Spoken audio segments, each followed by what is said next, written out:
Inikah yang dikatakan integriti, kebajikan dan prihatin. Pemuda Pakatan Harapan menegaskan tindakan menahan sekumpulan anak muda yang bersuara bagi pihak rakyat adalah satu kezaliman yang jelas mencabul hak kebebasan manusia.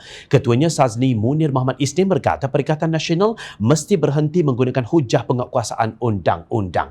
Ini kerana pemimpin-pemimpin kerajaan sendiri terlalu kerap melanggar prosedur operasi standard SOP, Perintah Kawalan Pergerakan PKP COVID-19 dan undang-undang dengan sengaja dan terbuka. Kalau mahu menggunakan hujah darurat atau SOP untuk menahan mereka, apa cerita dengan pelanggaran SOP makhluk-makhluk kayangan sebelum ini?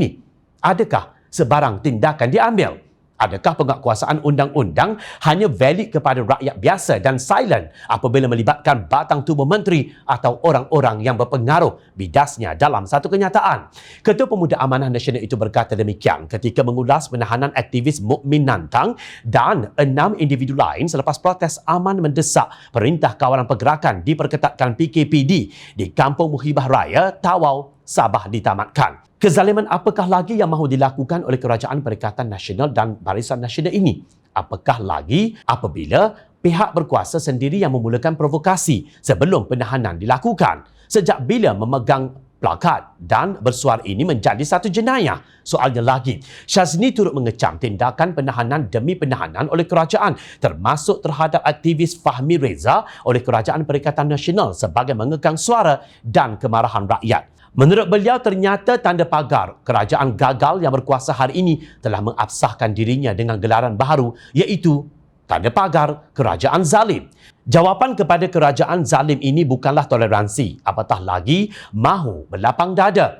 Kezaliman ini perlu dilawan dan dikalahkan. Tunduk kepada kezaliman hanya memanjangkan siri-siri kezaliman selepas ini. Dengan perangai dan tingkah Perikatan Nasional dan Barisan Nasional yang mendukung tanda pagar kerajaan zalim, suara-suara rakyat akan terus dibungkam atas apapun hujahnya. Usah sesekali diberikan ruang. Keadilan sosial yang diinjak-injak wajib diletakkan semula pada tempatnya, tegas Syazni. Terdahulu Pesuruhjaya Polis Sabah, Datuk Hazani Ghazali berkata, semua peserta protes yang ditahan akan dikenakan tindakan tegas termasuk kemungkinan akan dikenakan kompaun hingga maksimum RM10,000. Menurut laporan, protes aman kumpulan pemuda tersebut diadakan di sempadan penguatkuasaan PKPD di Kampung Muhibah Raya bagi menggesa kerajaan agar tidak melanjutkan perintah itu kerana menjejaskan kehidupan kebanyakan penduduk tempatan yang bergantung kepada gaji harian. Kampung Muhibah Raya merupakan antara kawasan dikenakan PKPD yang sepatutnya tamat pada 23 April tetapi dilanjutkan untuk 14 hari lagi sehingga 8 Mei ekoran pertambahan kes positif COVID-19.